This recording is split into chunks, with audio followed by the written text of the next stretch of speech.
Hey guys, hi. This, as you can see by the title of this video, yeah, this is pretty bad. It's not clickbait, it's true. So, let's not sit here stalling and let's just get rolling. So, here's some background information on what happened. So, for my whole life, basically, ever since I was in elementary school, I've always pictured or thought that you were required to take the SAT. So, yeah. So, I attend an IB school, which is a school that has the IB program. Now, not everyone in my school is part of the IB program, but it just means that my school has it. And so, the IB program is, I think, International Baccalaureate. I cannot pronounce that word. And it just means it's like super advanced. It's super advanced classes for kids who want to go to like really fancy schools like Ivy Leagues or like universities, private schools, and also like they want to go to school abroad, so it helps with like applying to schools like in the UK or China or like whatever, wherever they want to go to college. So it looks really good on your college application.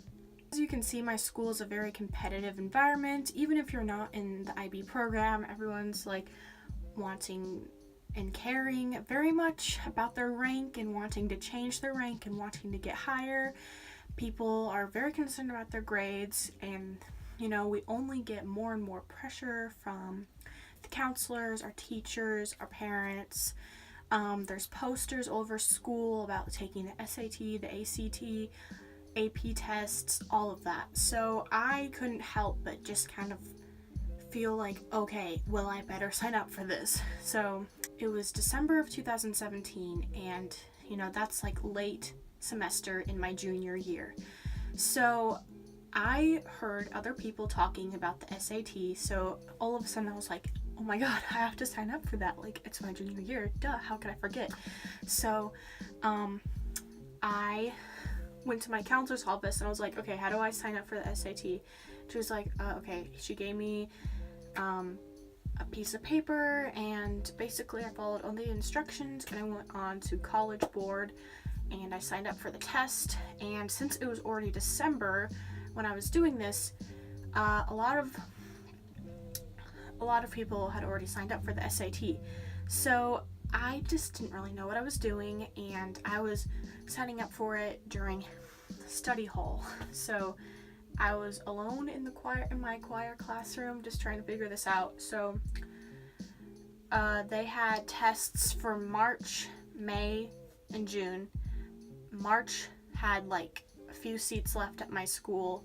May at my school was completely filled up, and I was not about to take a test over the summer, so I was like, oh my god, okay, well, so I signed up for the March 10th test. Right after I signed up for the test, I started studying on Khan Academy, because I've always heard that like, oh, if you're gonna study for the SAT, use Khan Academy. So I particularly struggle in math, so the first thing I did was like, okay, math. So I started studying for math, and I did it like non-stop for a while. Then it was Christmas break and I was like, whatever. Then it was January and I was back on that grind. Then I stopped studying for like 2 weeks, but then I hopped back on it in February. And I would study the English section from time to time, but honestly, I was super worried about the math section. And I tried so hard on that. Like, a lot of the math is algebra. And there's a lot of geometry as well, so, well, it's mostly algebra, but a lot of it is just like stuff that was somewhat covered that I kind of don't remember. A lot of it, in my opinion, I guess, or I don't know, a lot of it looked like Algebra 1, and I was like, dude, I'm in Algebra 2. I didn't exactly have the best math teacher this year either, so it was just like a combination of me struggling with my own misunderstandings of math, with poor skills I've learned, bad skills, and procrastination and anxiety. It was bad. On March 10th, I was dropped off at my school at like I guess at 7:30. Yeah. And it was a Saturday.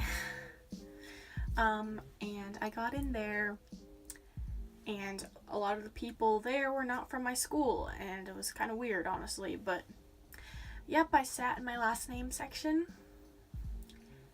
started taking the test, and this is where everything started to suck so much.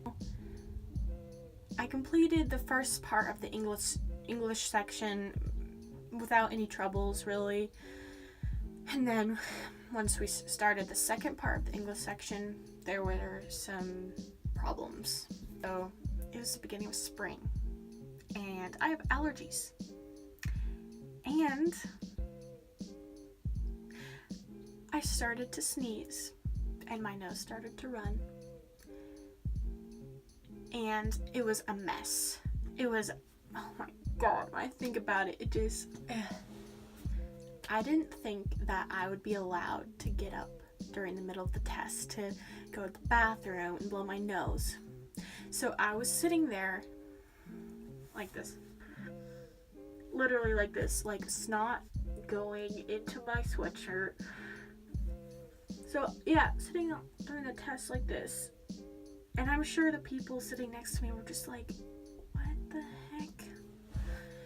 And every once in a while I'd look up to the teacher and be like, with my eyes like, please help me. But the teacher, the supervising teacher, was on her phone, and she never saw that I was suffering. I was suffering, man. Once it was break time, I literally just got up and ran to the bathroom, and I blew my nose so hard. It was probably so loud, but yeah, in the bathroom I was like, I'm not even religious, but I was like, why, God? Why? And then, we had to start doing the math section, and I was just, my nose continued to run, but at least I had brought some toilet paper with me from the bathroom to blow my nose in. So taking that test was very hard with allergies, plus I was just, I was struggling to concentrate when my nose was running, and it was itchy, and there was literally snot all over my sweatshirt. So, I definitely do think that my allergy attack, contributed to my very low test score, as well as just still some misunderstandings with math, and even some of the English section, messed me up. I was like, what even? The grammar parts were fine, but just when they make you read a passage and they're like, okay, what is this passage really trying to say? What are the metaphors? What is the author really getting at? And you're just like, dude, I don't know. I want to go home. So I left that day so pissed off, so annoyed, because I felt like I was paralyzed while I was doing the test. I was like, this is so ridiculous. I feel like that my test score is more important than my allergy attack. Also, you're not actually required to take the SAT by any means. I mean, some colleges do require it, but you're not necessarily you don't necessarily have to take the test. And I'm one of those people who didn't actually have to take the test. I just thought I had to. So I paid about $70 for that test. So I think it was originally I think I paid about $84. I'm not 100% sure. I think it was originally $70 plus a $14 essay, and yeah, I think that was $84. So $84 to be there miserable, sitting there early just to get a low test score that I'm not even going to be using, because I plan on going to community college first, and I'm not even planning to go to college right away after high school. So it was just so completely pointless. And for me, at least, I mean, if you want to take the SAT because you want to show your skills, or it's required for your college, then I understand that. That's perfectly fine. It's just, for me personally, it was kind of a waste of time, energy, money, emotions. It was literally like an emotional journey. Like, I really struggled with it, and I really don't think that my 940 score shows my intelligence. Like, I feel like I'm still a smart person, just not necessarily in the way the college board or the school system wants me to be. So, wow, that sounded so edgy. I'm so sorry.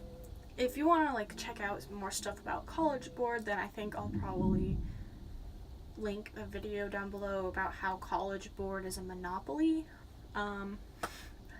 I just said that so casually, like that's such like a non-casual sentence to say, but yeah, I don't really like college board after finding out some kind of sketch things about them. I'm never taking an AP class again. And I'm not paying for another SAT because I just don't care, and it does not show who I am. So, you know, if you are into that, go you. And I have a lot of respect for the people who do really care about it and want to like show how good they are at studying and all of that. That's great.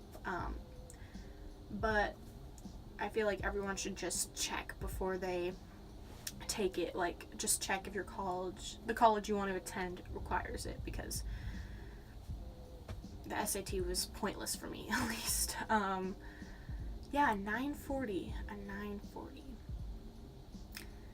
A lot of people get in the 1,000 something. I'm not sure what the average score is, but I got a below average score. Awesome.